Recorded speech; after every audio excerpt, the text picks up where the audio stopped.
en los tiempos de auge, de esplendor del neoliberalismo, que ahora está en crisis a nivel mundial. Me acuerdo que todo lo que le daban a los de arriba le llamaban así, rescate o fomento. Y lo poco que le daban a los de abajo le llamaban de manera despectiva populismo, paternalismo, como si el Estado no tuviese una obligación, una responsabilidad social. Pero fíjense la hipocresía, querían desaparecer al Estado, diluir al Estado, que el Estado no cumpliera con su responsabilidad social, que incumpliera su responsabilidad social. Pero cuando se trataba de rescates financieros, ahí sí, acudir al Estado. ¿Saben qué hicieron para imponer el modelo neoliberal? Agarraron un país, por cierto, de muy poca población y con una dictadura, y ahí establecieron el modelo. Y eso que llevaron a cabo en una especie de laboratorio, lo extendieron por todo el mundo y lo pusieron de ejemplo. Y empezaron a aplicar una política de ese tipo en todos los países, desde fuera, violando nuestra soberanía, faltándonos el respeto. Nos decían qué teníamos que hacer, cuál era la política económica que teníamos que aplicar. Ellos ponían la agenda. Me acuerdo que en ese entonces, cuando hablaban de las llamadas reformas estructurales, que no era más que empobrecer al pueblo y beneficiar a unos cuantos, porque ¿qué fue la reforma energética? ¿Tuvo éxito? Nada.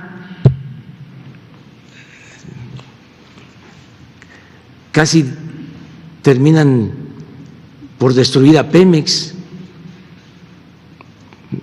Rockefeller decía que el petróleo era el mejor negocio del mundo, y el segundo decía, mejor negocio del mundo es el petróleo mal administrado. O sea que el petróleo siempre es negocio. ¿Cómo no va a ser negocio si no se le paga renta a la naturaleza? Se extrae. ¿Cuánto cuesta extraer un barril de petróleo? $5, cuando mucho 10, 12 dólares. Ahora que estén $6, pues te sale a mano, pero estamos en una situación que nunca se había visto. Pero cuando llegó a valer $100 el barril y costaba $5, ¿cuánto era la utilidad por barril? $95. Y se vendían hasta 3 millones de barriles diarios. Bueno, ese negocio lo estuvieron a punto de quebrar. Entonces, las reformas estructurales, la reforma energética, la reforma laboral, que ahora se está padeciendo, la reforma educativa, todo eso dictado desde el extranjero. La reforma fiscal, ¿qué fue la reforma fiscal? Aumentos de impuestos. Entonces, imponían esas políticas que nos llevaron al fracaso. ¿Cómo vamos nosotros a continuar con eso? De ninguna manera. Y la estrategia que vamos a aplicar va a ser nuestra. Durante décadas ni siquiera se elaboraba en México, de acuerdo a nuestras necesidades, el Plan Nacional de Desarrollo. Todo se hacía a partir de las recomendaciones, de las recetas de los organismos financieros internacionales. Entonces ya no es así. Entonces, sí es importante en estos momentos tocar este tema. Nosotros no vamos a endeudar al país. Estamos aplicando una política de austeridad. Se está apretando el cinturón el gobierno, porque también esa es una diferencia importantísima. Cada vez que había una crisis, como les pedían desde el extranjero,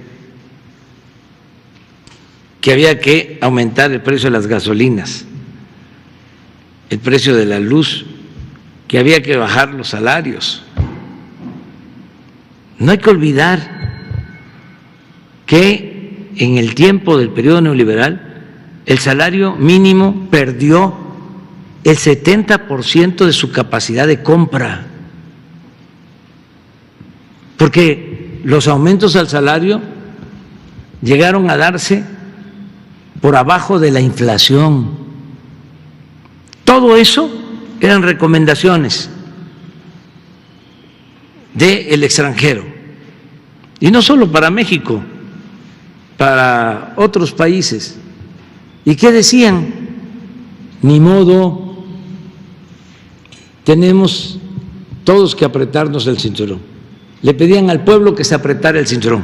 Ahora no, ahora es el gobierno el que se va a apretar el cinturón, y sobre todo no permitir la corrupción y que haya justicia. Y vamos a salir adelante. Es todo un desafío, pero aceptamos el reto porque es la oportunidad de demostrar que el modelo neoliberal es un modelo antipopular, entreguista, ineficiente, fracasado, un modelo que produce miseria pública, un modelo que produce violencia, que altera la paz, la tranquilidad. Eso es lo que estamos haciendo a un lado.